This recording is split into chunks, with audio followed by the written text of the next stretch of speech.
Ji, welcome back, beta. Okay, I hope you'll be fine. I am here with you with a new lecture. So today we're going to continue from lecture number 15. From which lecture? Lecture number 15. So we were at chapter number 2. Okay, so chapter number 2. Okay, lecture number beta 15. ऐसी है ना बेटा। और आज जो हम start करने वाले हैं वो कहाँ से स्टार्ट करने वाले हैं? स्टेक होल्डर से। So I am gonna tell you first of all what who are the stakeholders. Stakeholder, ठीक है जी। तो सबसे पहले हम जो डिस्कस करने वाले हैं वो स्टेक होल्डर डिस्कस करने वाले हैं। तो लेट्स गो थ्रू डेफिनेशन बेटा। Okay, a stakeholder is a person. जो लास्ट में बेटा डिस्कस किया था, हमने डिस्कस किया था definition of business communication. Business communication क्या होती है और डिस्कस किया डिटेल में। फिर हमने ऑर्गेनाइजेशंस को डिस्कस कर लिया था, ऑर्गेनाइजेशन को तो डिस्कस कर लिया था, उसका जो सेकंड पार्ट है वो रह गया था स्टेक होल्डर्स। अब हम इसमें सेकंड पार्ट को डिस्कस करने वाले हैं, दैट्स कॉल्ड स्टेक होल्डर्स कौन होते हैं और ये ऑर्गेनाइजेशन को कैसे इम्पैक्ट करते हैं। ठीक है जी। So a stakeholder is a person.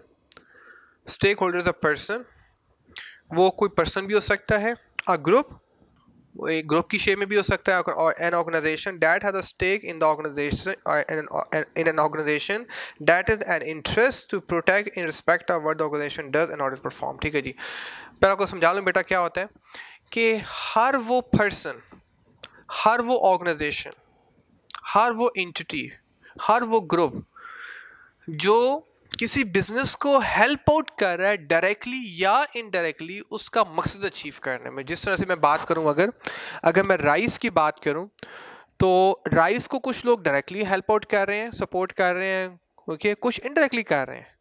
अगर मैं डायरेक्ट की बात करूं तो टीचर्स हैं, मैनेजमेंट है, ओके जी, कस्टमर्स हैं, स्टूडेंट्स हैं, ओके जी। ये डायरेक्ट में फॉल करेंगे। अब इनडायरेक्ट में मोस्टली फॉल कौन कर रहे हैं जी? जिस तरह गवर्नमेंट है वो आपको इनडायरेक्टली हेल्प आउट कर, जिस तरह से वो आपको बिजली प्रोवाइड कर रही है या पानी प्रोवाइड कर रही है। ठीक है जी। ये जो बाहर पार्किंग वाले जो स्पेस प्रोवाइड कर रहे हैं ये इनडायरेक्ट है बेटा। ठीक है। सो हर वो पर्सन, हर वो ऑर्गेनाइजेशन कि जो डायरेक्टली या इनडायरेक्टली आपकी ऑर्गेनाइजेशन में इन्वॉल्व है और जो आपके मकसद को अचीव करने में आपको हेल्प आउट कर रही है, okay, that person is helping you out or that organization is helping you out is called stakeholder। बेटा गल क्लियर हुई? शेयर होल्डर और स्टेक होल्डर में डिफरेंस होता है। Again I am saying stakeholder वो होता है कि जो आपकी जिस तरह क्या किसी ने क्या खूब कहा है कि एक कामयाब मर्द, एक एक सक्सेसफुल पर्सन को जो जो वो उस लेवल पे पहुंचा होता है, कामयाबी के उस दर्जे पहुंचा होता है, उसके पीछे तकरीबन 10,000 लोग उसको सपोर्ट कर चुके होते हैं इनडायरेक्टली या डायरेक्टली। जिस तरह से आपको आपके पेरेंट्स भी सपोर्ट कर रहे हैं, आपको आपके दोस्त भी हेल्प आउट कर रहे हैं, आपको सोशल मीडिया हेल्प आउट कर रहा है कि आपको सपोज आप प्रेमिसेस आते हैं, आप कॉलेज आते हैं, स्कूल आते हैं, तो वो जो आप पेट्रोल डलवाते हैं अपने बाइक में, जो पेट्रोल डलवाते हैं, जिस कन्विंस को आप इस्तेमाल करते हैं वो आपको हेल्प आउट कर रही है to reach to your destination. Okay, वो आप जिस रेस्टोरेंट से खाते हैं, ओके, वो आपको हेल्प आउट कर रहा है। ओके, अब जब उस प्रेमिसेस में आते हैं, जो आपको सफाई वहाँ पे करके दे रहा है वो आपको हेल्प आउट कर रहा है। तो हर बंदा, हर पर्सन दूसरे पर्सन को हेल्प आउट कर रहा है इन ऑर्डर टू अचीव, कि जो वो अचीव करना चाह रहा है। ठीक है, क्या ही ये खूबसूरत फिनोमेना है, that's called a stakeholder. So now let's back बेटा। A stakeholder is a group or a stakeholder is a person, a group or organization that is a stake in the organization, कि इस उस organisation में वो involve है, उसका stake है। That is an interest to protect, वो उसको protect in respect of what organization does, कि वो ऑर्गेनाइजेशन क्या कर रही है और हाउ इट परफॉर्म, कि वो अपना फंक्शन कैसे परफॉर्म करेगी। अब जैसा स्टेक होल्डर होगा उसके मुताबिक आपको कम्युनिकेशन करनी पड़ेगी। सपोज गवर्नमेंट भी स्टेक होल्डर है, स्टूडेंट्स भी स्टेक होल्डर हैं, टीचर्स भी स्टेक होल्डर हैं, मैनेजमेंट के लोग भी स्टेक होल्डर्स हैं, सफाई वाले भी स्टेक होल्डर्स हैं, गार्ड्स भी स्टेक होल्डर्स हैं। अब जैसे आप गवर्नमेंट से बात कर सकते हैं वैसे राइस वो बैंक से बात नहीं करेगा। मैं अगर राइस एग्जांपल लूँ, ओके, जैसे राइस की मैनेजमेंट टीचर से बात करेगी वैसे आपसे बात नहीं करेगी। ओके, अब जैसा स्टेक होल्डर होगा उसके मुताबिक आपकी कम्युनिकेशन, आपका कंटेंट चेंज होने वाला है। बड़ा क्लियर हुआ। अब जैसा स्टेक होल्डर होगा उसके मुताबिक आपकी इंटायरली कम्युनिकेशन चेंज होने वाली है। इसमें जो क्रक्स जो समझने वाला है बेटा वो ये है कि जैसा स्टेक होल्डर होगा उसके मुताबिक आप अपना कंटेंट डिफाइन करना है, उसके मुताबिक आप अपनी कम्युनिकेशन को रखना है। क्लियर हो गया बेटा? अंडरस्टैंड? यस, गुड जी। So understanding who the stakeholders are understanding who the stakeholders are and what motivates them is another important contextual perspective in promoting effective communication। हमने पहले ऑर्गेनाइजेशन को समझा, उसके कॉन्टेक्स्ट को समझा। अब यहाँ पे हमने स्टेक होल्डर के कॉन्टेक्चुअल कंसिडरेशन को समझना है, कॉन्टेक्चुअल पर्सपेक्टिव को समझना है, उसके कॉन्टेक्स्ट को समझना है कि किस तरह का स्टेक होल्डर होगा, उसके मुताबिक आपने कैसे कम्युनिकेशन करनी है। And again I am saying understanding who the stakeholders are, वो स्टेक होल्डर कौन है, एंड व्हाट मोटिवेट्स देम, और उस स्टेक होल्डर को क्या चीज़ मोटिवेट करती है कि वो अपना काम मैक्सिमम, अपनी एफिशिएंसी मैक्सिमम दिखाए ताकि आप अपने मकसद में अचीव हो सकें। In another important contextual perspective in promoting effective. हमें इफेक्टिव कम्युनिकेशन करने के लिए इसको भी समझना पड़ेगा। अगर हम स्टेक होल्डर्स को नहीं समझ पाएंगे फिर भी हमारी कम्युनिकेशन फ्लॉप होने वाली है। आगे बेटा नेक्स्ट पैराग्राफ है। फॉर एग्जाम्पल, अब एग्जाम्पल कोट कर रहा है यहाँ पे, one particular stakeholder may not be motivated by saving money but rather achieving 99% safety critical service. For example when buying a emergency fire alarm system. क्योंकि कुछ लोग होते हैं जो क्वालिटी कॉन्शियस होते हैं, कुछ लोग होते हैं जो क्वांटिटी कॉन्शियस होते हैं। ओके, अब यहाँ पे कहना चाह रहा है कि एक स्टेक होल्डर है, उसको पैसों से कंसर्न ही नहीं है, उसको जो कंसर्न अपनी सेफ्टी से, सपोज मैं आपकी बात करता हूँ कि किसी ने गाड़ी बाय करनी है कि अब उसको गाड़ी से ज़्यादा सेफ्टी से कंसर्न है, तो वो RBS वो एयर बैग्स में जाएगा, वो उन फैसिलिटीज़ में जाएगा कि जो उसको ड्राइव में सिक्योरिटी प्रोवाइड करें, उसको कंफर्ट प्रोवाइड करें। सो हर एक की इंटेंशन डिफरेंट होती है। अब एक है उसको सेफ्टी, उसने फायर अलार्म सिस्टम लगवाना है, अब ये सेफ्टी कंसर्न है, तो यहाँ पे पैसे इंपॉर्टेंट नहीं है, यहाँ पे जाने ज़्यादा इंपॉर्टेंट है। देखिए, तो यहाँ पे वो सर्विस से ज़्यादा कंसर्न, उसकी क्वालिटी ज़्यादा कंसर्न है कि जब वो अल्लाह ना करे कोई ऐसा इंसिडेंट हो जाए तो वो प्रॉपर वो जो फायर अलार्म सिस्टम है वो एक्चुअली वो उसको डिटेक्ट करे और फ़ौरन वो बचना शुरू हो जाए। ठीक है बेटा, तो ये कहना चाह रहा है, for example one particular stakeholder may not be motivated by saving money but rather achieving 99% safety. उसका कंसर्न नहीं है, उसकी कंसिडरेशन ही है, उसका माइंडसेट ये है कि मुझे पैसे नहीं बचाने, मुझे सेफ्टी कंसर्न है। तो फिर आप उसको सेफ्टी के फीचर्स बताओ, ना कि उसको प्राइस का डिस्कस करो। आगे बेटा, in this case we should ensure that communication appropriately reflect the importance of safety critical objective. यहाँ पे आपकी जितनी भी बात करनी है वो सेफ्टी भी करनी है बेटा, पैसों पे तो करनी ही नहीं है आपने यहाँ पे। Therefore, when marketing the fire alarm system, the focus should be on safety features and saving life rather than low cost and bargain। वहाँ पे तो कॉस्ट की कंसर्न ही नहीं है बेटा, वहाँ पे तो खर्चा बचाने का सवाल ही पैदा नहीं होता। वो एक फायर अलार्म सिस्टम है, वहाँ पे तो जानों का कंसर्न है, इंसानी ज़िंदगी का कंसर्न है, तो वहाँ पे सेफ्टी इज़ मोर इम्पॉर्टेंट। तो आपने जितनी भी कंसिडरेशन देनी है, जितने भी आपने कॉन्टेक्स्ट, अब उसके मुताबिक आपने सारी कम्युनिकेशन करनी है। बेटा क्लियर हुआ? यहाँ पे सबसे इंपॉर्टेंट बात ये कहना चाह रहा है कि हर एक का माइंड सेट डिफरेंट होता है। उसके माइंड को रीड करके, जो अच्छे सेल्समैन होते हैं वो कस्टमर के माइंडसेट को रीड करके उसके मुताबिक फिर कम्युनिकेशन करते हैं। बड़ा क्लियर हो गया? The table below identifies common stakeholders and interest that they may have at stake. अब आगे डिफरेंट स्टेक होल्डर बता रहा है किस तरह का स्टेक होल्डर होगा तो आपने किस तरह की कम्युनिकेशन करनी है, किस तरह का स्टेक होल्डर होगा तो आपने किस तरह की कम्युनिकेशन करनी है। ठीक है बेटा, आगे ये बता रहा है जी। तो the first one is the shareholders जी। देखिए, शेयर होल्डर बेटा वो होते हैं फंड्स इन्वेस्टर। इनका स्टेक क्या होता है ऑर्गेनाइजेशन में, ये किस में इन्वॉल्व होते हैं, ये बेसिकली ये इन्वेस्टमेंट करते हैं, ये ऑनर्स होते हैं, इनका कंसर्न होता है profit. They are investors, shareholder. अब जैसे आप शेयर होल्डर से कम्युनिकेशन करने वाले हैं वैसे आप डायरेक्टर से नहीं करने वाले, वैसे आप मैनेजर से नहीं करने वाले, वैसे आप सबऑर्डिनेट से नहीं करने वाले। उनका कंसर्न डिफरेंट है, उनका माइंडसेट डिफरेंट है।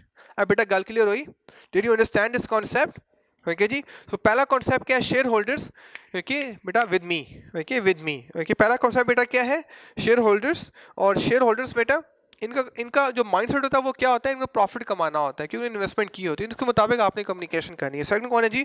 उसके जितने भी हैं डायरेक्टर्स, मैनेजर, सब ऑर्डिनेट्स, इनका कंसर्न बेटा क्या होता है? बेसिक लाइवलीहुड, वहाँ से सैलरीज गेन करना, अपनी ज़िंदगी को चलाना।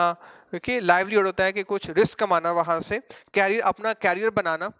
एक अपना पहचान बनाना, ए रेपुटेशन। रेपुटेशन होता है उनके ऊपर एक पहचान, कैरियर मतलब अपनी एक एक एक एक फील्ड को चूज करना, फिर उसमें एक्सेल करना, इट्स कॉल्ड द कैरियर। और फिर उसकी आप उसके मुताबिक फिर आपकी पहचान बन जाती है, दैट्स कॉल्ड रेपुटेशन। तो ये जो बाकी जितने भी लोग हैं जो शेयर होल्डर, उनका कंसर्न सिर्फ प्रॉफिट के साथ है।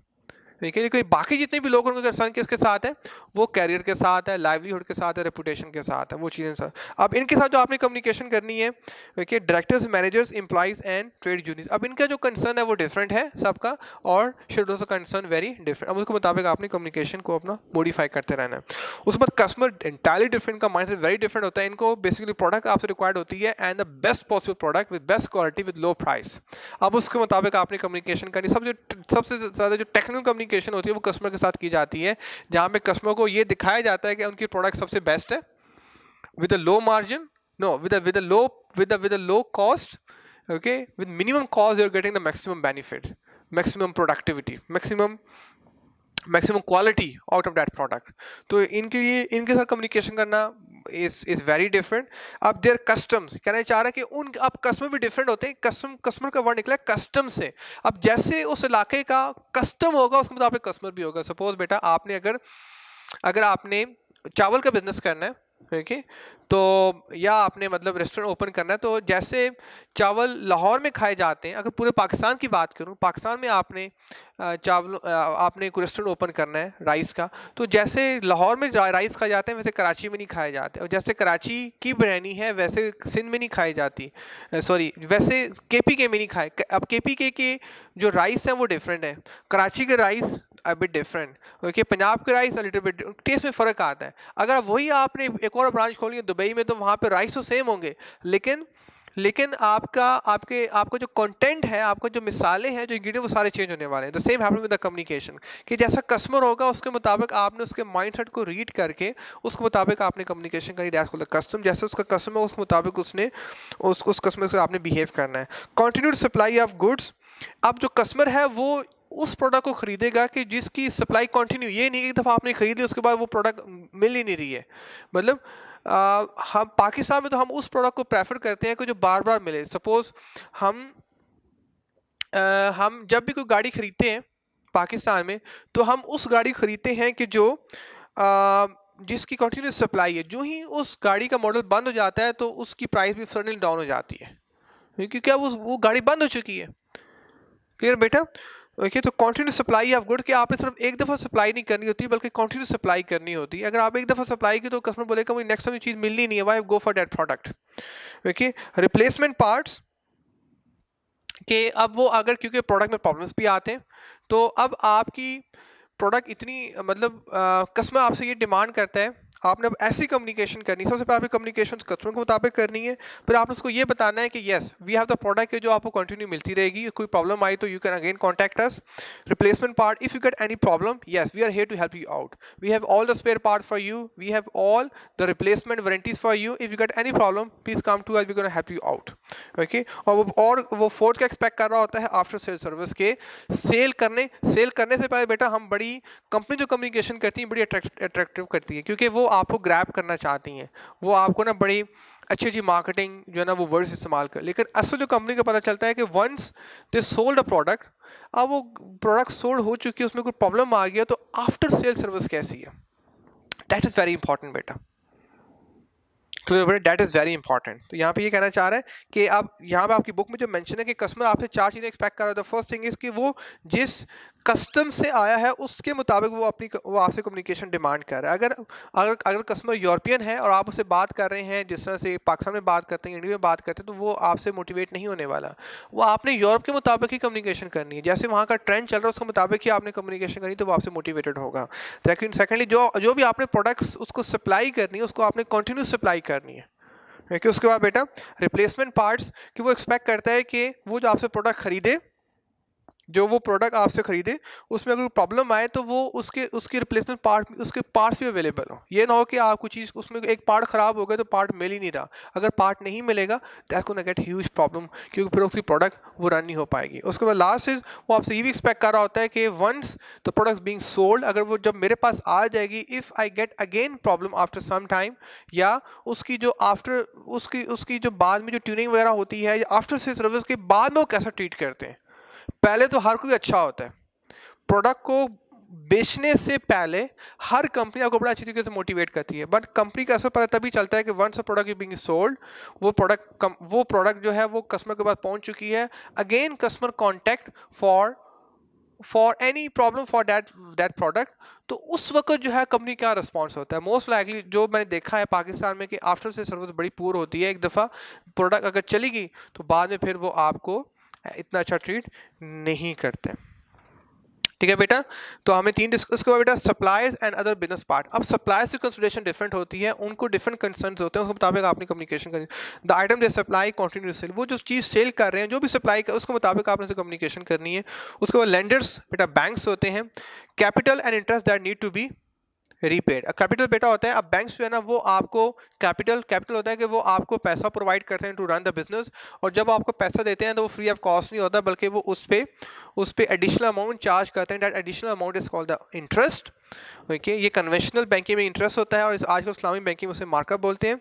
सो जो भी बैंक्स आपको लेंडर होता है जो आपको पैसा प्रोवाइड करते हैं, लेंडर्स वो आपको मोस्टली पाकिस्तान में बैंक्स प्रोवाइड करते हैं, तो वो जो बैंक्स पैसा प्रोवाइड करते हैं दैट्स कॉल्ड द कैपिटल, और कैपिटल वो आपको फ्री ऑफ कॉस्ट प्रोवाइड नहीं किया जाता है, they also charge additional to the basic capital, तो दैट्स कॉल्ड द इंटरेस्ट जो आपने पे करना होता है। अब आप बैंक के साथ आपकी कम्युनिकेशन डिफरेंट होने वाली है। उसके बाद गवर्नमेंट एजेंसी इंटायरली डिफरेंट होने वाली, गवर्नमेंट के साथ आपकी कम्युनिकेशन डेफिनेटली, क्यों गवर्नमेंट का काम क्या है, वो किस चीज़ में इन्वॉल्व है, आपको किस चीज़ में हेल्प आउट कर रही है। गवर्नमेंट जो आपको हेल्प आउट कर रही है वो नेशनल इंफ्रास्ट्रक्चर, वो आपको रोड्स बना के देती है, आपको फैसिलिटीज़ प्रोवाइड करती है। एम्प्लॉयज़ वेलफेयर, वो आजकल एम्प्लॉय बेनिफिट के नाम से पेंशन की तरह एक स्कीम है कि एम्प्लॉय वेलफेयर के लिए भी वो काम कर रहे होते हैं। ओके, और टैक्स, वो आपसे टैक्स कलेक्ट करते हैं जो बाद में आपकी वेलफेयर के लिए ही यूज़ होता है। सो अब गवर्नमेंट के साथ उनका स्टेक पे क्या वो बता रहा है, क्यों हम उनके साथ वैसे कम्युनिकेशन करते हैं क्योंकि वो आपको फैसिलिटीज़ प्रोवाइड कर रहे हैं, आपको नेशनल इंफ्रास्ट्रक्चर प्रोवाइड कर रहे हैं, आप एम्प्लॉयज़ की वेलफेयर वो कर रहे हैं। उसके बाद वो जब वो टैक्स कलेक्ट करते हैं तो उससे अल्टीमेटली आपको ही बेनिफिट प्रोवाइड किया जाता है थ्रू डिफरेंट वेज। उसका बेटा local community and public at large. Local community बेटा ये होता है कि जिस तरह से अगर मैं बात करूँ, जो गवर्नमेंट होती है वो एक फेडरल कॉन्सेप्ट है कि जो पूरे मुल्क के लिए होता है, लेकिन अगर मैं बात करूं एक जिस तरह से Lahore municipal authority, Karachi municipal authority, क्योंकि फिर डिफरेंट एरियाज़ की भी अपनी होती है, जैसे डिफरेंट सोसाइटीज़ की अपनी कम्युनिटीज़ बनी होती है, जिस तरह से मॉल्टन सोसाइटी, जोहर टाउन सोसाइटी। ओके, अब ये जो है ये लोकल कम्युनिटी है। ठीक है, आप इनका भी काम बेसिकली क्या होता है, नेशनल इंफ्रास्ट्रक्चर, लेकिन बड़े लिमिटेड पैमाने पे इनका होता है। ये सिर्फ अपने एरिया की हद तक कंसर्न होते हैं। जिस तरह से गवर्नमेंट ने कोई काम करवाना होता है तो वो ऐसे डेलीकेट करते हैं, फिर आगे MN MPs होते हैं, फिर आगे काउंसलर्स होते हैं, मतलब वो आगे काम डेलीकेट होते जाता है।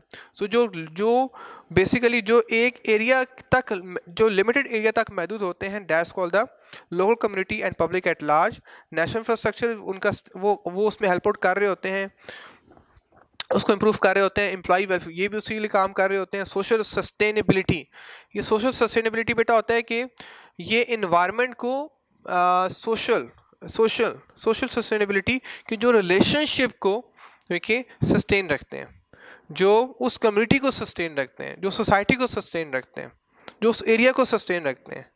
ठीक है बेटा, जिस तरह से मैं बात करूं, मॉल्टन सोसाइटी है, सो मॉल्टन सोसाइटी एक बनी हुई है, वो एक लोकल कम्युनिटी है कि जो मॉल टाउन के पूरे एरिया को उन्होंने केटर किया हुआ है, and they are taking care of the cleanliness and security. And अगर बैरियर टाउन की बात करूं तो लोकल कम्युनिटी है कि जो बैरियर टाउन पूरे एरिया को वो असिस्ट कर रहे हैं, उनको उनकी सोशल सस्टेनेबिलिटी कह रहे हैं।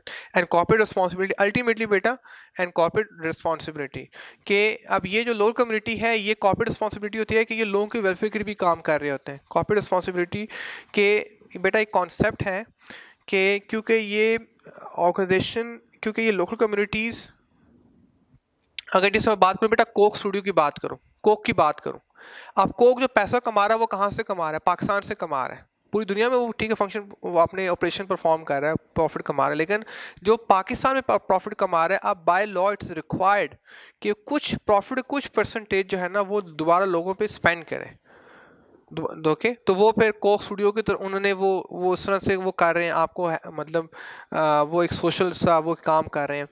ओके, जिस तरह क्रिकेट लीग करवा देते हैं, So this is called a corporate social responsibility. This is called CSRs को बोलते हैं बेटा. आप इंशाल्लाह आगे कैफ में जाके डिटेल में पढ़ने वाले, but I hope you understood कि बेसिक इसके पीछे कॉन्सेप्ट ये होता है कि जब कोई कंपनी प्रॉफिट कमाती है तो वो जो प्रॉफिट कमाती है लोकल कम्युनिटी से कमाती है, और by law it is required कि जब वो उस सपोज उस लोकल कम्युनिटी से वो 100 रुपीज़ कमा रहे हैं तो उस 100 में से कुछ दोबारा लोगों पर खर्च करें.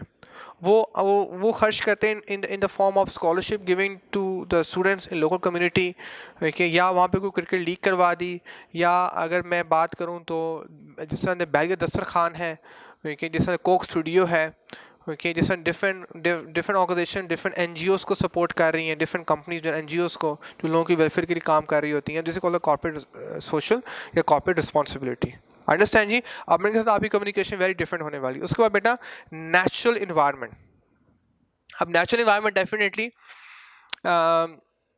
हर ऑर्गेनाइजेशन डेफिनेटली इन्वायरमेंट को मतलब के बगैर सर्वाइव नहीं कर सकती. लाइक उसको हवा भी सपोर्ट कर रही है, सूरज की रोशनी भी सपोर्ट कर रही है. अब ये जितना भी नेचुरल इन्वायरमेंट है. अच्छा मुझे एक बात बताएं कि जो एजुकेशनल इंस्टीट्यूट है वो नेचुरल इन्वायरमेंट को पॉजिटिव वे में सपोर्ट कर रहे हैं, नेगेटिव वे में सपोर्ट कर रहे हैं? पॉजिटिव वे में सपोर्ट कर रहे हैं. अगर बात करो मैन्युफैक्चरिंग इन्वायरमेंट की, मैन्युफैक्चरिंग जो कंपनीज हैं जो मैन्युफैक्चर कर रही हैं वो इन्वायरमेंट को नेचुरल इन्वायरमेंट कैसे सपोर्ट कर रही हैं? Positively negatively? Definitely negative support कर रही है, क्योंकि वहाँ पे केमिकल एक्सर्ट होते हैं जो नेचुरल इन्वायरमेंट को वो आपके पता आपको ओजोन लेयर को वो डिस्ट्रॉय करते हैं. अंडरस्टैंड बेटा. अब आपकी इनके साथ जो इन्वायरमेंट को प्रोटेक्ट कर रही हैं, देखिए जो ऑर्गेनाइजेशन इन्वायरमेंट को प्रोटेक्ट कर रही हैं वो आपके साथ या आप उनके साथ कम्युनिकेशन में डिफरेंट वे में करने वाले. अगर आपका बिजनेस जो है वो इन्वायरमेंट को पोल्यूट कर रहा है तो फिर आप पे डिफरेंट रिस्ट्रिक्शन जो है ना वो गवर्नमेंट इम्पोज करने वाली है. ठीक है. वो जो इन्वायरमेंटल जो एजेंसीज हैं वो आप पे डिफरेंट रिस्ट्रिक्शन इम्पोज करेंगे, वो डिफरेंट वे में कम्युनिकेशन करेंगे.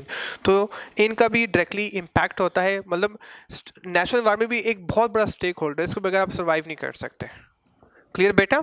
सो यहाँ पे कहना ये चाह रहा है कि जैसे स्टेक होल्डर्स होंगे उसके मुताबिक आपने बेटा कम्युनिकेशन करनी होती है. अंडरस्टैंड बेटा. जैसे स्टेक होल्डर्स होंगे उसके मुताबिक आपने अगर शेयर होल्डर है उससे आपने डिफरेंट वे में कम्युनिकेशन करनी है. डायरेक्टर्स, मैनेजर्स, एम्प्लॉइज, ट्रेड उन्हें डिफरेंट वे में कम्युनिकेशन करनी है. कस्टमर डिफरेंट वे में कम्युनिकेशन करनी है. हर एक के साथ उनके माइंड सेट के मुताबिक, उनकी नीड के मुताबिक, उनकी कंसिडरेशन के मुताबिक आपने कम्युनिकेशन करनी है. उनके मुताबिक आपने अपने कंटेंट को रखना है, अपने लहजे को रखना है, अपने वर्ड्स को रखना है. मैसेज प्रॉब्ली गोना भी सेम, लेकिन हर एक के साथ आपका लहजा डिफरेंट होने वाला है. हर एक के साथ आपके वर्ड्स, आपकी बॉडी लैंग्वेज डिफरेंट होने वाली है. ठीक है बेटा. उसके बाद बेटा I am done with this stakeholders as well. I am done with this topic. Now I am moving for the next topic. And the next topic is information needs of an organization. के organization को information क्यों चाहिए? उसको information, why he is rushing for the information? Customers की information, government की information, banks की information क्यों required होती है डिफरेंट ऑर्गेनाइजेशंस को? ओके जी. So the new topic is 1.3. कौन सा बेटा? 1.3. और ये है बेटा इंफॉर्मेशन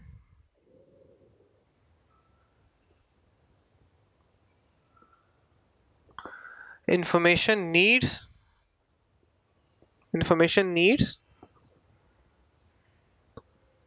ऑफ एन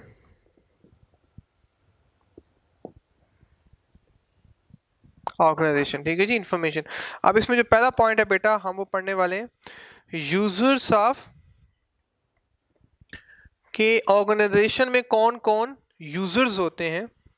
पहले हम ये पढ़ने वाले हैं कि कौन कौन इस इंफॉर्मेशन को इस्तेमाल करते हैं. यूजर्स ऑफ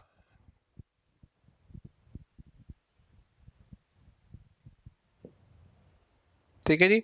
कौन कौन यूजर्स होते हैं. तो हम पहले ये पढ़ने वाले हैं who are the users of an information. आपको पता होना चाहिए कि कौन कौन यूजर्स होते हैं. ठीक है जी. सो it's a new topic beta. I hope you understood the concept of organization and stakeholders. Now moving for the next topic, and the next topic is the information needs of an organization, और information किस किस को चाहिए होती है एक organization में और वो क्यों उसको चाहिए होती है हम पढ़ने वाले हैं. As we saw in the previous section, organization must be aware of a broad range of stakeholders, each of whom has differing and offer competing objectives. ठीक है जी. As we saw in the previous section, organization must be aware of a broad range of stakeholders. हमने पहले यही पढ़ा अभी हमने कि आपको पता होना चाहिए कि आप पे कौन से stakeholders हैं. Each of whom have different and competing, और हर stakeholder के different objectives होते हैं. और मज़े की बात है सम टाइम वो एक दूसरे के साथ compete कर रहे होते हैं, जैसे एम्प्लॉइज आपस में compete कर रहे होते हैं. ठीक है, compete कर रहे होते हैं ना. देखिए शेयर होल्डर्स आपस में compete कर रहे होते हैं, ज़्यादा प्रॉफिट के लिए compete कर रहे होते हैं. देखिए और मोस्टली एम्प्लॉय में देखा गया एम्प्लॉइज आपस में बहुत ज़्यादा compete कर रहे होते हैं. देखिए सो डिफरेंट सप्लायर्स आपस में compete कर रहे होते हैं. क्लियर, डिफरेंट कि यार हमसे प्रोडक्ट खरीद लें, वो दूसरा बोलेगा हमसे प्रोडक्ट खरीद लें, सो ये आपस में भी, और सबका ऑब्जेक्टिव डिफरेंट होता है. अगेन बेटा, as we saw in the previous section, organization must be aware of a broad range of stakeholders. उसको पहले पता हो कि कौन कौन से स्टेक होल्डर्स उसके बिजनेस में इन्वॉल्व हैं. Each of them has differing, हर एक डिफरेंट ऑब्जेक्टिव्स होते हैं, ऑफन कम्पीट, आपस में भी वो कम्पीट कर रहे होते हैं. This ultimately manifest with organization forming key statutories covering. ठीक है जी. This ultimately manifest with organization forming key, अब उसके मुताबिक फिर आपने प्लान्स करने होते हैं, उस मुताबिक आपने फिर पॉलिसीज बनानी होती हैं. ठीक है, जैसे स्टेक होल्डर्स होंगे, ओके, और जिसके साथ आपने अब उस स्टेक होल्डर आपने कैसे चलना है उसके मुताबिक फिर आपने पॉलिसी वाज़ा करनी होती है. वो जो पॉलिसीज़ का वाज़ा करना है that is called the key स्टैट्यूटरीज. तो बेटा सबसे पहले जी फाइनेंस. ठीक है, आप यूजर्स, ओके, सबसे पहले फाइनेंस. ओके, आपको फाइनेंस की इंफॉर्मेशन, सबसे पहले आपको कौन सी इंफॉर्मेशन चाहिए बेटा? फाइनेंस की इंफॉर्मेशन चाहिए. ओके बेटा, फाइनेंस, अगर मैं आपको एक आम सी वर्ड्स में बताऊं फाइनेंस क्या होता है, कि बेटा डेली बेसिस पे आपकी पॉकेट में कितनी अमाउंट है. क्या एक दिन भी अगर आपके पास पैसे नहीं है कि आप सर्वाइव कर सकें? डेली बेसिस पे आपको कुछ ना कुछ पैसे चाहिए. पेट्रोल डलवाना है, कुछ खाना पीना है. जिस दिन आपके पास पैसे नहीं होंगे उस दिन आप बड़े you feel that you don't have, मतलब आप बड़े अजीब सा फील करेंगे. मतलब every day you require some finance to run your life.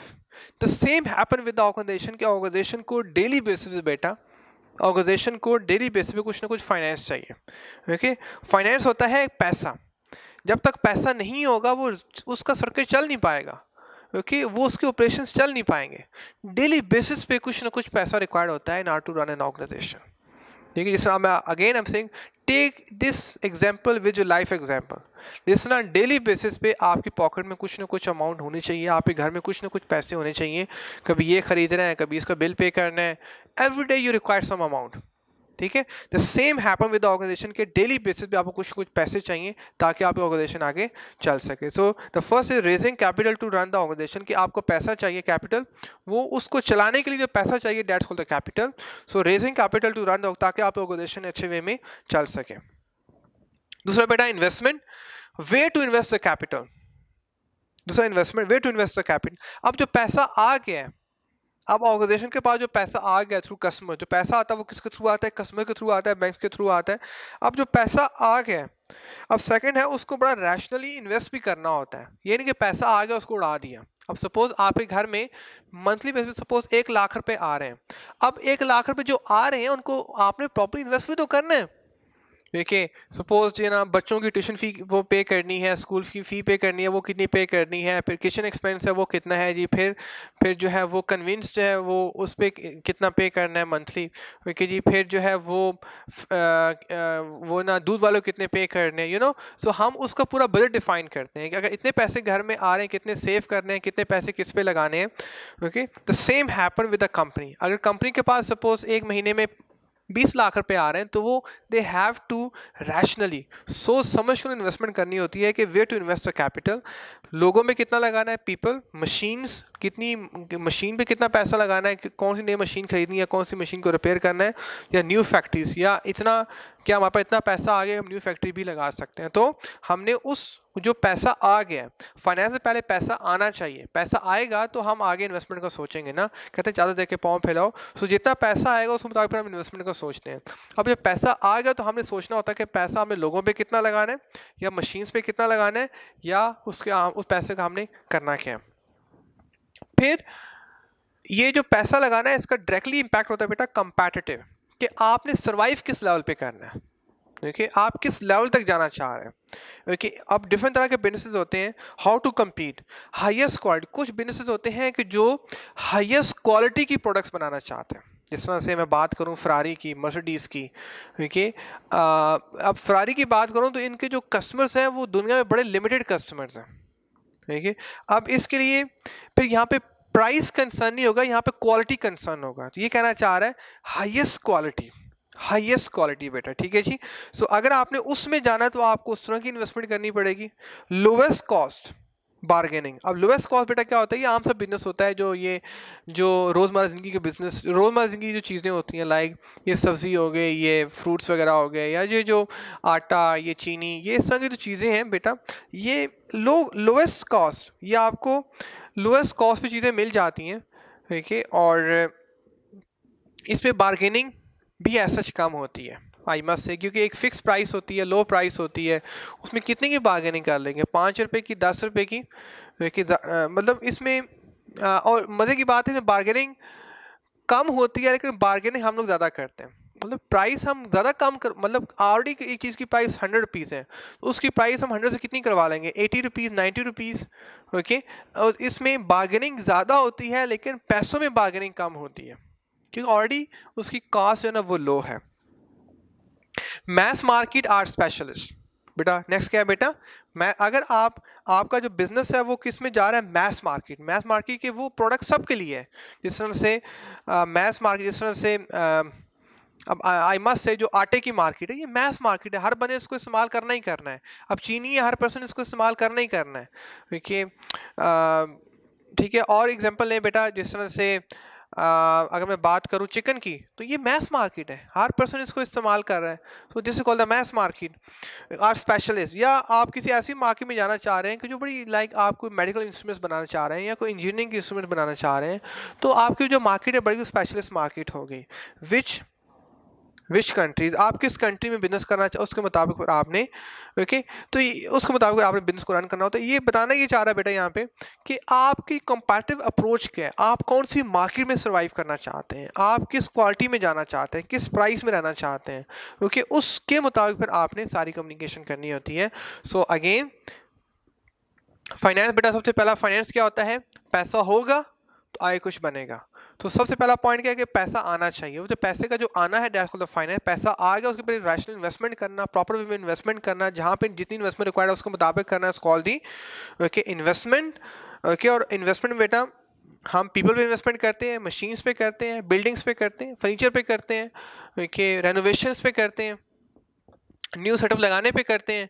तो वो हमने बिजनेस के हिसाब से करना होता है। और फिर हमारी अप्रोच क्या है, हम किस माइंडसेट के साथ बिजनेस कर रहे हैं, देखिए, हमने हाईएस्ट क्वालिटी बिजनेस में जाना है या लोवेस्ट क्वालिटी बिजनेस में जाना है, या हमने हाई बार्गेनिंग वाले बिजनेस में जाना है, या हमने स्पेशलिस्ट मार्केट में जाना है, उसके मुताबिक हमने, ओके, उसके मुताबिक हमने अपनी कम्युनिकेशन करनी है, उसके मुताबिक हमने इन्फॉर्मेशन को गैदर करना होता है। So one the leader of the, आगे मैं मूव कर रहा हूँ, one is the leader of an organization, for example directors of a business or board of trustees in a not for profit organization. ठीक है बेटा, लीडर्स कौन होते हैं जी, लीडर्स कौन होते हैं किसी ऑर्गेनाइजेशन के, डायरेक्टर्स होते हैं। और डायरेक्टर का वर्ड जहाँ पे प्रॉफिट, जहाँ पे कंसर्न ये होता है कि बिजनेस से प्रॉफिट कमाना है, वहाँ पे डायरेक्टर्स होंगे, वो जो लोग मैनेज उन्हें कहते हैं डायरेक्टर्स। और बोर्ड ऑफ ट्रस्टीज वो होते हैं कि जहाँ पे मकसद पैसा कमाने, जिस तरह से ईदी फाउंडेशन है, लोग ट्रस्ट करके पैसा देते हैं। ये जो शौद खानम जो हॉस्पिटल है, यहाँ पे लोग ट्रस्ट करके पैसा देते हैं। So these are called the board of trustees. ठीक है जी। तो दो तरह की टॉप मैनेजमेंट होती है बेटा, एक जो टॉप मैनेजमेंट उसे कहते हैं, एक जो टॉप उसे कहते हैं डायरेक्टर्स, ठीक है, और दूसरी जो top management that's called the board of trustees. ठीक है जी। अब कहना चाह रहे हैं कि once the leader of an organization, चाहे वो डायरेक्टर्स हो चाहे वो बोर्ड ऑफ ट्रस्टीज हो, वो जो नॉट फॉर प्रॉफिट ऑर्गेनाइजेशन है have agreed the mission and objective of organization, ठीक है। अब जो मिशन एंड ऑब्जेक्टिव होता है कि एक्चुअली करना क्या है वो कौन डिफाइन करेगा, एक्चुअली बेटा करना क्या है वो कौन डिफाइन करेगा, वो लीडर्स डिफाइन करते हैं, ठीक है। लीडर्स बता देते हैं कि ये काम करना है, गल समझे बेटा, वो जो बताना है वो दैट्स द मिशन। मिशन अब आप आगे आगे कैफ में जाके डिटेल में पढ़ेंगे कि सबसे ऊपर पहले वीएन आता है, फिर मिशन आता है, फिर ऑब्जेक्टिव आता है, फिर गोल आते हैं, फिर स्ट्रेटजीज आती हैं। सो इस तरह से सिर्फ आपको समझाने के लिए बेटा कह रहा हूँ कि मिशन होता है कि वो चाह क्या रहे हैं, वो आपसे क्या एक्सपेक्ट कर रहे हैं, वो उनका माइंडसेट क्या है, वो मतलब वो उन्होंने जो बिजनेस सेटअप लगाया है वो उन्होंने कम्युनिकेशन क्या किया है कि वहाँ पे जिस तरह हमारा मिशन क्या है कि to produce okay good chartered accountants. अगर आप इनकी वेबसाइट पे जाएं तो आपको यहाँ पे राइस का मिशन नज़र आ जाएगा, हम सारे उसी मिशन को फुलफिल करने में लगे हुए हैं। अंडरस्टैंड जी, ये मिशन आपको एक डायरेक्शन देता है, आपको एक मंजिल का बताता है, मंजिल मुतय्यन करता है कि आपने जाना किधर है, ज़िंदगी में किधर जाना है या इस बिजनेस में किधर जाना है। आप मिशन से हट के, हमारा मिशन है टू प्रोड्यूस चार्टर्ड अकाउंटेंट्स। अब हम मिशन, अब यहाँ पे हम डॉक्टरेट करवाना शुरू कर दें या इंजीनियरिंग करवाना शुरू कर दें तो वो पॉसिबल नहीं है, क्योंकि हमारा हम मिशन से डिविएट हो जाएंगे। जब मिशन डिविएट हो जाएंगे तो हम वो अचीव नहीं कर पाएंगे जो हमने अचीव करना है, ठीक है जी। तो मंजिल का जिस तरह से अगर आप बस स्टेशन पे जाएं तो आपका मिशन होता है कि आपने कहाँ जाना है, आपने सरगोदा जाना है, आपने सिंध जाना है, आपने इस्लामाबाद जाना है, आपने न्यूयॉर्क जाना है, आपने लंदन जाना है, आपने दुबई जाना है, क्योंकि अगर आप एयरपोर्ट पे गए हैं तो आपका पहले से मिशन डिफाइंड होता है। मिशन डिफाइंड होता है तो उसके मुताबिक फिर आपकी मूवमेंट सारी होती है। मिशन डिफाइंड है तो आपने मूवमेंट खाक करनी है, फिर आप बस स्टेशन पे पहुंच गए, आप एयरपोर्ट पहुंच गए, अब आपको खुद समझ नहीं आ रही कि आपने कौन सी फ्लाइट पकड़नी है या आपने कौन सी गाड़ी पकड़नी है, तो आप कंफ्यूज हो जाएंगे, तो आप अपनी मंजिल पे पहुंच नहीं पाएंगे। अपनी मंजिल पे पहुंचने के लिए बेटा पहले पहले मंजिल का तयन लाजमी, वो जो मंजिल का तयन है दैट्स कॉल्ड द मिशन। अब मिशन के लिए फिर आप डिफरेंट ऑब्जेक्टिव बनाते हैं कि छोटे छोटे ऑब्जेक्टिव्स होते हैं बेटा के सपोज आपने बस स्टेशन तक पहुंचना है तो आप कौन सी गाड़ी लेंगे, कितने बजे वहाँ पहुंचेंगे, ओके उसके छोटी छोटी प्लानिंग्स करते हैं, that's called the objectives. I hope you understood, ठीक है जी। तो ये कहना चाह रहा है कि जो once the leaders of an organization जो भी मिशन या जो भी ऑब्जेक्टिव वो डिफाइन करते हैं, आगे बुलेट पॉइंट,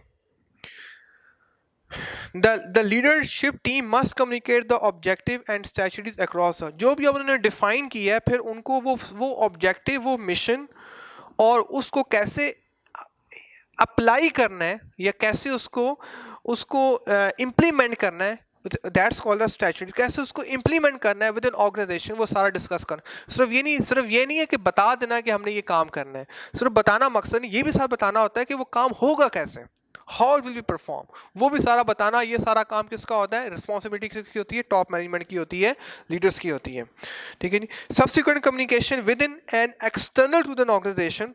अब उसके बाद जितनी भी कम्युनिकेशन हो, सब्सिक्वेंट उसके बाद जितनी भी कम्युनिकेशन हो, subsequent communication with in business के अंदर और एक्सटर्नल टू द ऑर्गेनाइजेशन या ऑर्गेनाइजेशन के बाहर, शुड ऑलवेज बी एप्रोप्रिएट, किसके मुताबिक हो, in the context of those organization objectives जो आपने डिफाइन कर लिए हैं, while accounting for the need for the various stakeholders. सारे स्टेक होल्डर्स को साथ उनकी नीड्स को फुलफिल करते हुए आपने अपनी मंजिल तक पहुंचना है।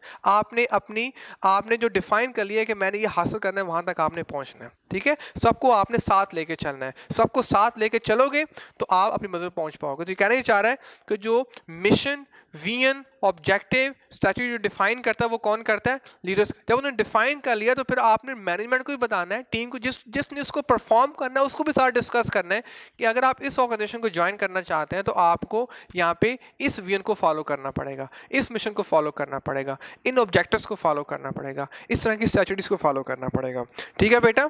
ओके, अब उसके बाद सबसे सेकंड बुलेट, उसके बाद जितनी भी कम्युनिकेशन होगी बेटा, उसके बाद जितनी भी कम्युनिकेशन होगी वो सारी इसी कॉन्टेक्स्ट में होगी। जिस तरह से हमारा मिशन डिफाइन हो गया कि हमने ये करना है, अब इसके मुताबिक हमसे अपनी कम्युनिकेशन करनी है, उससे हम हट नहीं सकते। क्लियर बेटा? So I am done till here.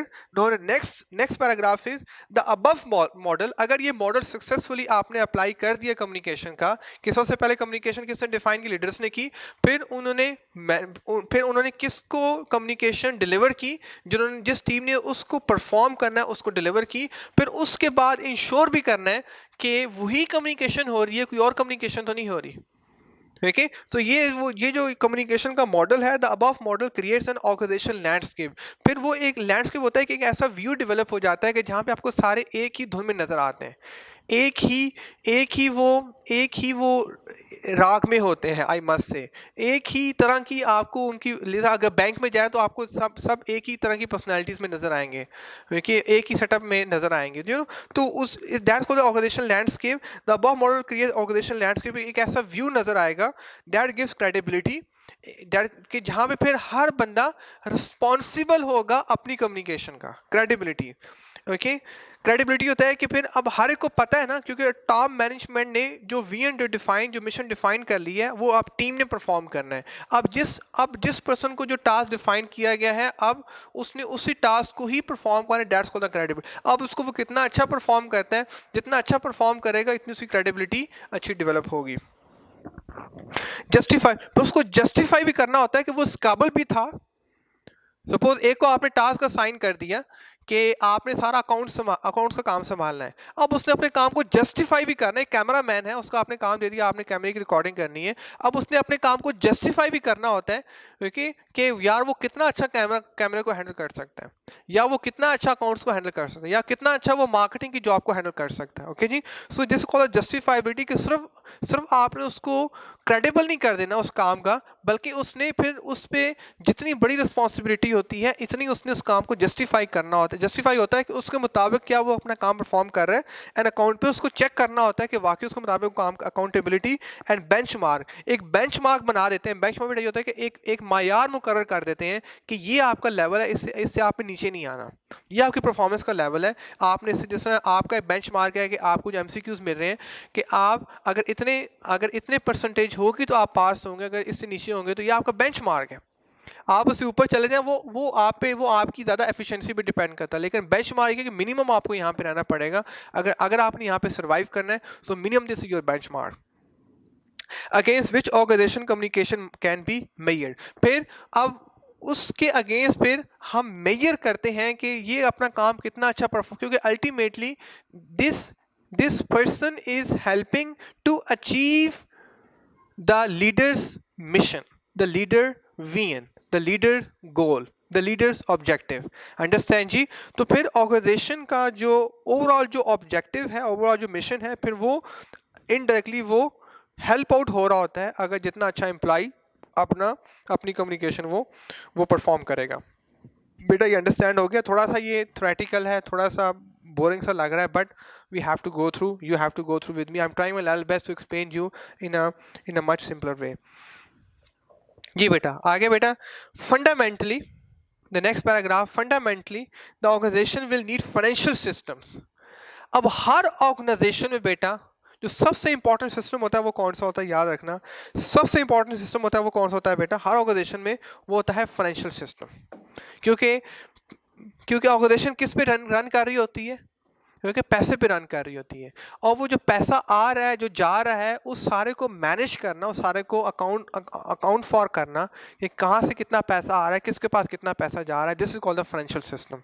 और ये सबसे important, fundamentally the organization will need financial system, ऐसा सिस्टम कि जो सारे पैसे के लेन देन का हिसाब रखेगा, containing information that need to be shared and support and communicated to support. ठीक है जी, अगेन जी, fundamentally the organization will need financial system containing information that need to be shared and communicated to support। ठीक है, अब daily basis पे आपको financial information share करनी होती है कि आज कितना पैसा हमारे पास आया और कितना पैसा हमारे से गया, या हमारे पैसे में क्या रद्द बदल हो रहा है, ताकि हम, कि ये डेली बेसिस पे कम्युनिकेशन करनी होती है।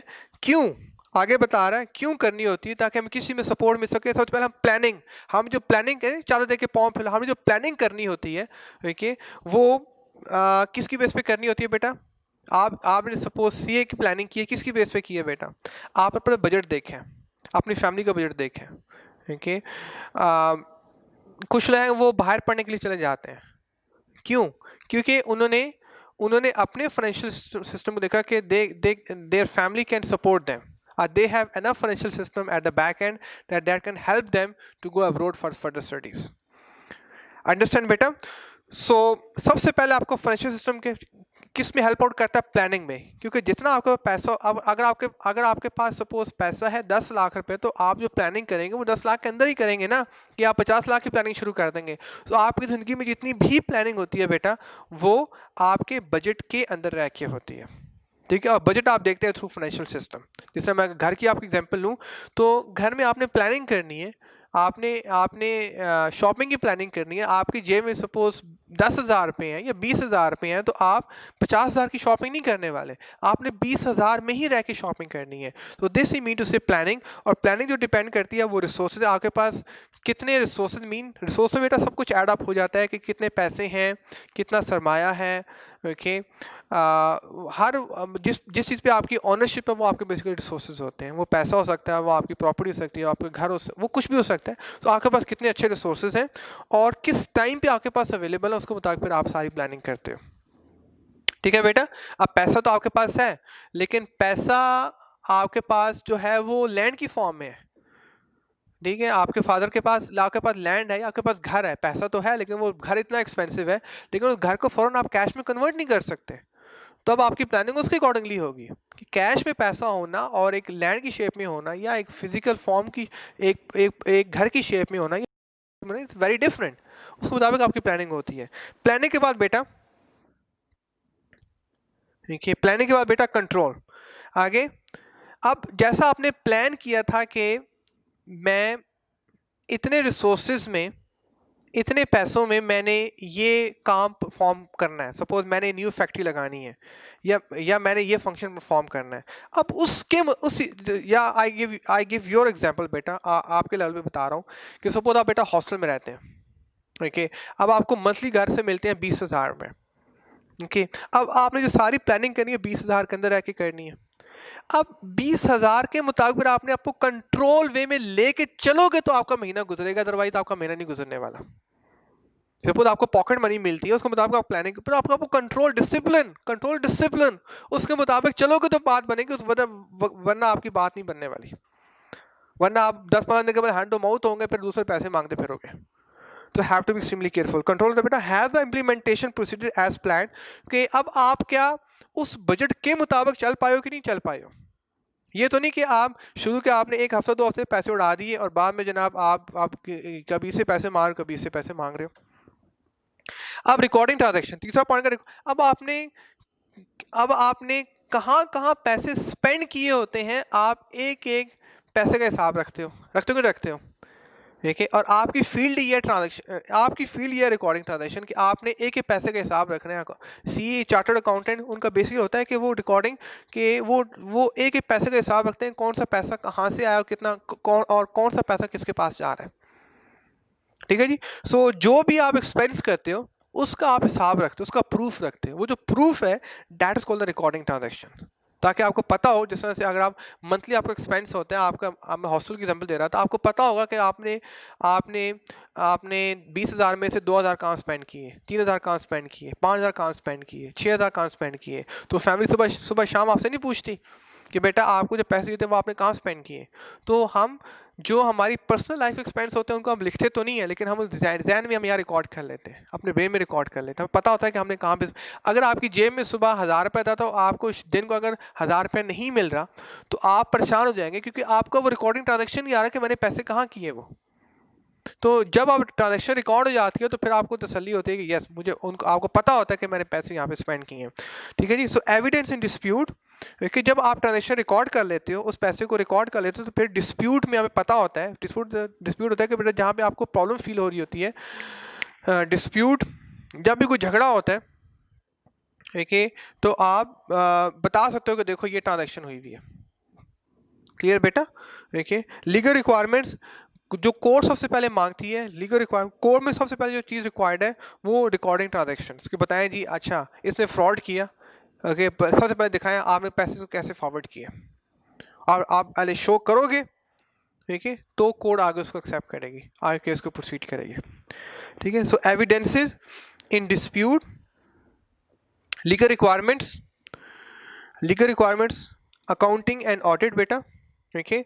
प्रॉफिटेबिलिटी असेसमेंट बेटा, डिड यू गेट इस point. Recording transaction simple way में क्या कहना ये चाह रहा है कि आप जो भी पैसा स्पेंड करने वाले हो, या जो भी पैसा आपके पास आएगा, बिजनेस में बात कर रहा हूँ, वो सारा पैसा रिकॉर्ड होना चाहिए। किससे? जिस तरह से अगर अब हर स्टूडेंट जो भी फीस जमा करा उसको रसीद मिलती है, वो जो रसीद का मिलना है वो रिकॉर्डिंग ट्रांजैक्शन है।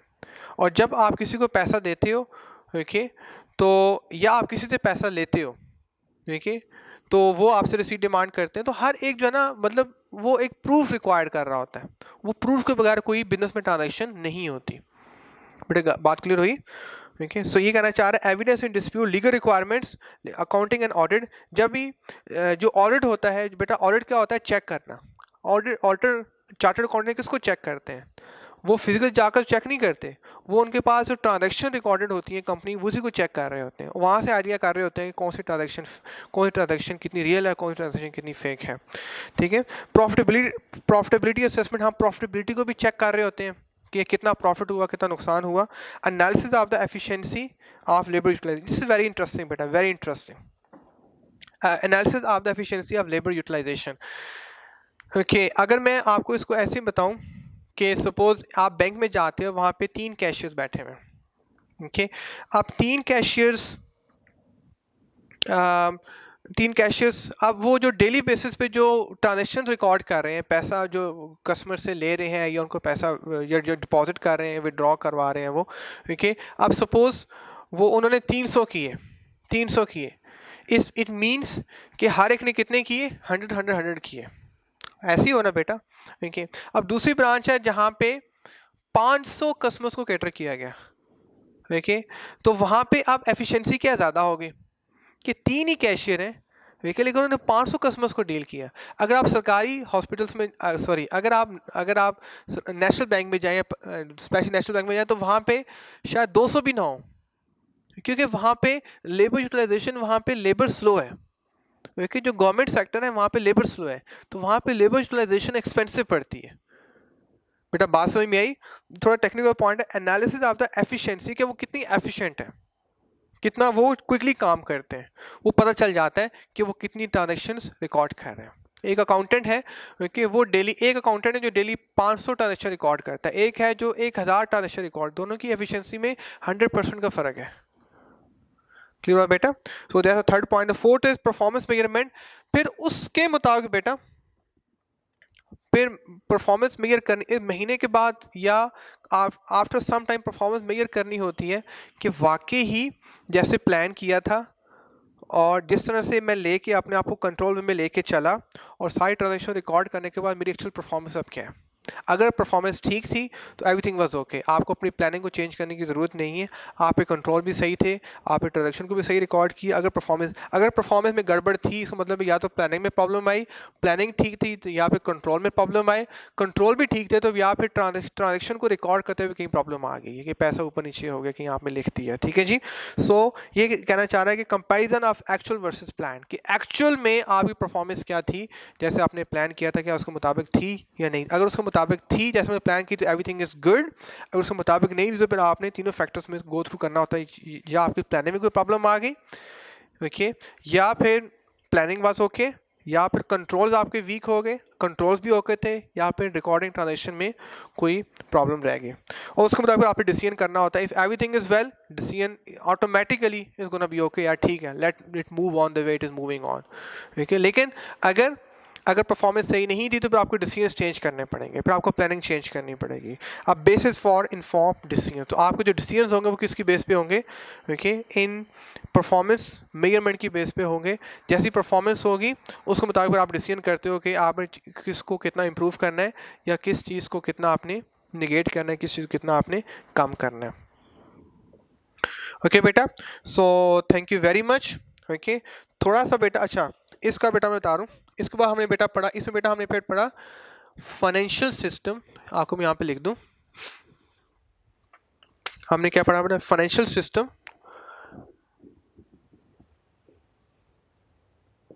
हमने फिर किसको गो थ्रू किया? फाइनेंशियल सिस्टम को। और फाइनेंशियल सिस्टम में हमें किस चीज़ में हमें हेल्प आउट करता है फाइनेंशियल सिस्टम? पहला पॉइंट हमने क्या डिस्कस किया बेटा? किस में हमें हेल्प आउट करता है? प्लानिंग में।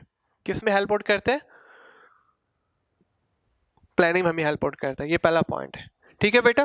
दूसरा हमें किस में हेल्प आउट करता है बेटा? दूसरा किस में हेल्प आउट करता है हमें प्लानिंग के बाद? जो हमने प्लान किया होता है उसके मुताबिक हमने चीज़ों को कंट्रोल वे में लेके चलना होता है। गल समझ आई बेटा? जैसा प्लान किया होता है, क्योंकि प्लान करना इजी होता है लेकिन उस प्लान के मुताबिक चलना बड़ा डिफिकल्ट, क्योंकि सारा डिसिप्लिन इन्वॉल्व हो जाता है। आपको अपने कंट्रोल वे में लेके अपनी ख्वाहिशात को मारना पड़ता है, अपनी चाहत को मारना पड़ता है, उसके मुताबिक चलना होता है फिर, ठीक है। उसके बाद यहाँ पे सेक्रीफाइस करना होता है उस गोल के मुताबिक, ये आपका ये गोल उस ऑब्जेक्टिव के मुताबिक आपने फिर सेक्रीफाइस करना होता है, ठीक है जी। उसके बाद बेटा हर ट्रांजैक्शन को आपने क्या करना होता है, रिकॉर्ड करना होता है। फिर हमने क्या पढ़ा, रिकॉर्डिंग, रिकॉर्डिंग, फिर हमने ये पढ़ा बेटा, ठीक है जी। फिर हमने डी में क्या पढ़ा हमने, परफॉर्मेंस। फिर उसके मुताबिक हमने चेक करना होता है कि वाकई ही कि परफॉर्मेंस मेजरमेंट, क्या उसके मुताबिक हमारी परफॉर्मेंस रही है कि नहीं रही, ठीक है जी। अगर परफॉर्मेंस में कोई गड़बड़ है तो इसका मतलब है या तो आपकी प्लानिंग सही नहीं थी, प्लानिंग सही थी लेकिन आप उसके मुताबिक चल नहीं पाए, वो भी आपकी सही थी, दोनों फैक्टर सही थे तो फिर डेफिनेटली इसमें प्रॉब्लम है। अगर तीनों फैक्टर ठीक है तो फिर आपकी performance sure to be okay. ये हो नहीं सकता कि आप तीनों फैक्टर्स भी सही हैं आपकी परफॉर्मेंस सही है, इट इज़ इम्पॉसिबल। इसमें तीनों में से किसी की प्रॉब्लम है तो आपकी परफॉर्मेंस में प्रॉब्लम है, ठीक है जी। तो you have to go through that factor and the last ABCD E। फिर हमने बेटा लास्ट में क्या पढ़ा, उसके मुताबिक फिर हमने फिर डिसीजंस करने होते हैं, फ्यूचर डिसीजंस करने होते हैं परफॉर्मेंस को देख के, डिसीजन मेकिंग के इसकी जो परफॉर्मेंस है उसके मुताबिक फिर हमें डिसीजंस करने होते हैं, डिसीजंस ओके है बेटा। उसके मुताबिक डिसीजंस करने होते हैं कि अगर परफॉर्मेंस सही थी तो we make a decision to give him bonus sort of things, के promotions, increments, okay, wow, bravo, good. अगर परफॉर्मेंस सही नहीं थी उसको कॉल करेंगे, ओके। थोड़ी सी आपको सोशल एग्जांपल दे दूं, अगर आपके घर में परफॉर्मेंस सही है तो ऑल इज़ वेल, अगर परफॉर्मेंस सही नहीं अब्बा जी बुलाते हैं और थोड़ी सी आपकी चित्रौल भी करते हैं at times, okay. So it's just on a lighter mode. So उसके पे भी डिसीजन किया जाता है कि इसको आगे फिर हमने अप्रिशिएट करना है या इसको हमने दोबारा बुला के, या जो भी हमने यहाँ पे प्लानिंग की है, मतलब जो भी डिसीजन है उसके मुताबिक फिर करते हैं कि हमें किस चीज़ को तब्दील करने की ज़रूरत है, या इम्प्रूव करने की ज़रूरत है, या एज इट इज़ को रखने की ज़रूरत है, ओके जी। So that's it from my side, thank you very much. So I am done with lecture number 15 today, hope for the best.